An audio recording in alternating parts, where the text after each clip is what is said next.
What's going on, guys? Welcome back to the channel. Welcome back to another video. Today is the 4th of December, Thursday. We're almost at the end of another week of trading. Let's get right into today's video, going over the price action on NASDAQ 100. Now, today we had a bit of a choppy day in the markets. Let's start with the higher time frame.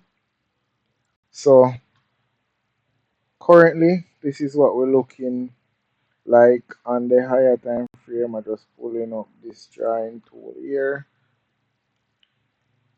See if I can pull up this tool. I think I only took, did I take any trades today? Don't even remember, guys. I've been just so busy. Don't think I take any trades today. I don't think so. Anyways, let's get right into the video. So today is this candle on the daily time frame. Ran the previous daily high, which is this, and we came down back into this other block, and we came into this week. I expected that, but I was expecting us to close bullish also. Let me look at um, SPX 500. So SPX 500 closed bullish, even though we came all the way down here. Let me see what US 30 looks like. Yeah, man. So we came down here, didn't close back above either. Actually, closed a little bit more bearish than the rest of them.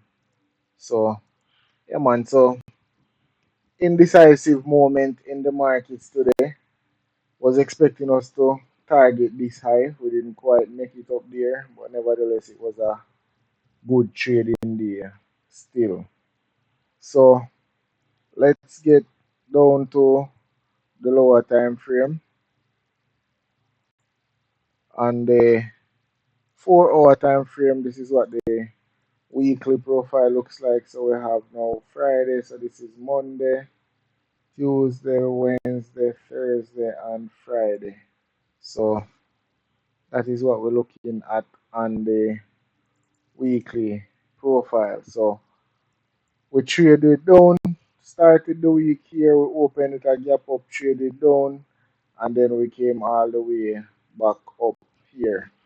So that is what the weekly looks like. Yes, guys. So, yeah, man, this is what the daily looks like today, and this is what the weekly look like.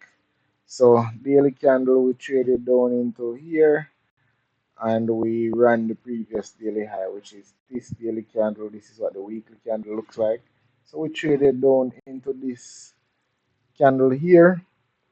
Let me see if I can measure it and see how far down into it we came. So, this is 100%. We came all the way to. Let me flip it like this. It didn't come too far down in the weekly candle. So weekly range. Yeah, we didn't make it to 50%. So this is showing me like a little bit of a much more bullish intention. Traded down into here, farmed the low of the week, and we rallied up. So the low of the week was actually farmed on Tuesday, and then now we went higher. So currently this thing is the second bearish day of the week. So lower the week on Tuesday, and we continuing higher. Now let us see what we get for tomorrow. But today was not bad. Didn't take any trades. Well, I think I took a few days. I did take a few trades on Nasdaq today on the lower time frame. I got stopped out on one, and then I recovered, and then I just call it a day. So that's it on the 4 hour time frame. See,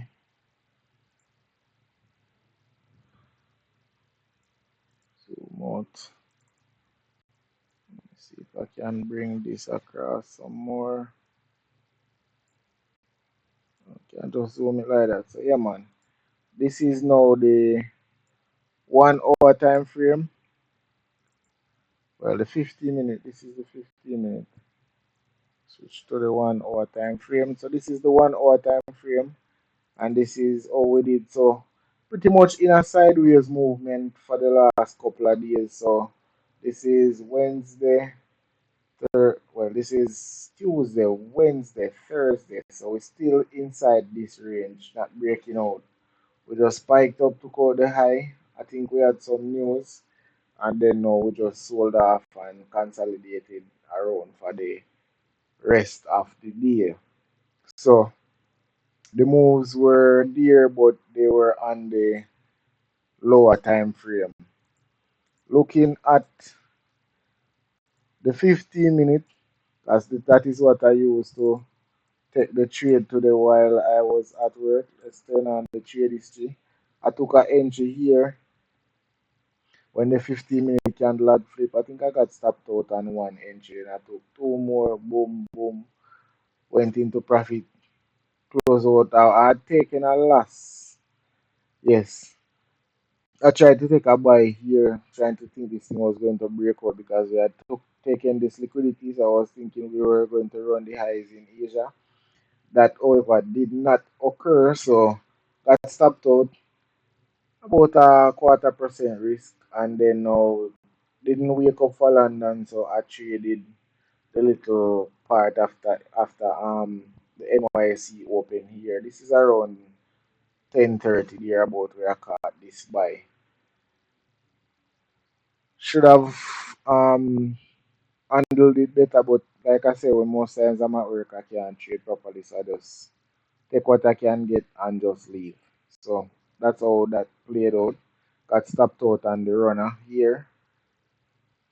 So I had left like a little runner here thinking we were going to make it back to the highs, but that didn't happen. So we got stopped out and then we went back up. Could have caught some better scalps. I could have risked more if I was on the charts here at home, but couldn't get to really do that. So that is how it turned out. Now let's get down to the lower time frame. So this is the 1 minute chart. Let me switch over to the 1 minute chart. So what the 1 minute chart looks like. This thing needs to be zoomed out now.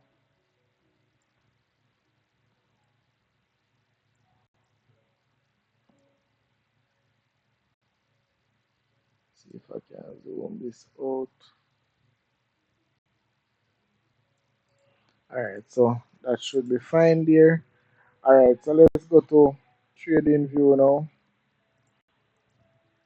Look at the 1 minute. So this thing have a big gap here, man. So going over the moves that happened, the one trade that I took, like I said, I got stopped out here on it, trying to catch the breakout. And Asian session kind of just chopped around. So as soon as we got into London session, the first macro that I have, the 1250 to 110 macro, gave us a nice little buy consolidation here before we sold off in London. So nice little sell off there using this as the order block. Sell off, then we could have bought again. So by the time we get to 150, as a matter, well, this is 350. 350 to 410 macro gave us a nice little buy also, sending us all the way up here. And when we got to 450 to 510, we sold off again. 550 to 610 gave us another buy using this fair value gap. So that's how this market trades when it's ranging. But if you understand, you can still catch these moves because fair value gap here, traded down into it, immediate rally here. you could have caught the sell, or if you waited until you see which PDRA is respecting, then you could have caught the buy. So buys here, came back down to retest, another buy here, going into early New York, another buy opportunity going over. This is about let me see, this is 650 to 710 macro buy opportunity there. By the time we get to NY, this thing was selling right off. Let me see if I can find a better chart without all of that gap. I think I'm going to switch from this price feed onto a next one, because from the other day I've been noticing some gaps in the data. Anyways, let's get into it. Alright, so this macro now, immediately we get a nice to buy opportunity here after we took out these lows. So we traded down, take out these lows, respected this little candle here. So this was the other block that we respected. Took out these lows, induce these lows and take them out. And we got a buy inside this macro. Quick buy before market open. I don't know if this is news. Should think so, but we just ran up here after we ran these lows, and then we immediately sold off. So by the time we got to here, we had take out the previous daily highs with this spike, and then now we just sold off as soon as NYSE opened. So it kind of came down, gave us a little inversion here. This is outside the macro window, and then as soon as the 9:30 candle opened, we sold off. I think here was when I caught my buys somewhere inside here. Yeah, man. I took my buys somewhere inside of here. I think after we had run these goals, because I was using the 15 minute and the 5 minute. Ran up, went up to here. I was looking at the 15 minute, and we came back down and got stopped out somewhere around here during this macro. This would have been a nice sell off during this macro, or you could have caught a buy after we take out these lows. This was a nice little entry right here to send us higher. So nice little buy opportunity here also, and we just chopped around for the rest of the day really. So we're back right back up here during the lunch hour macro. This is 11:50 to 12:10. Sell opportunity here using this candle. So this was the other block that we respected, caused us to sell off, consolidate, sell off. Came back up to use this candle again, this macro candle, and we had a sell off right here. This is around 1:30, the beginning of the PM session. By the time we get to the silver bullet, it's sideways movement, and we just melt off. So we respected this order block, didn't quite trade up to it, but we had this one as well as this fair value gap that we held. Maintain this fair value gap as soon as we got into this macro, the silver bullet. So this is 150 to 210 macro. We sold right off. Nice little drop off here before we bought right back up. So this macro gave us both sell opportunity and buy opportunity. So 215 to 245. This is ICT macro. Gave us this buy, and this buy coming down and this sell coming up. This sell coming down and this buy coming up. The buy would have been easier to get in because this consolidation would possibly have thrown me off here. So we had that opportunity there, and then by the time we get to the power hour, sold off again, came back up for a little rally before we consolidated and just ended the day here with a little push going into the close at 4 p.m. Now, immediately we're running up, open with a gap in the PM session, traded back down here, and we're heading higher right now. So we already broke out. So let us see if we continue running or we're going to get a pullback. But Friday could give us a nice little run right there. That is really it for today's video. I will catch you guys on the next one. Thank you guys for watching. Thank you guys for subscribing. Peace.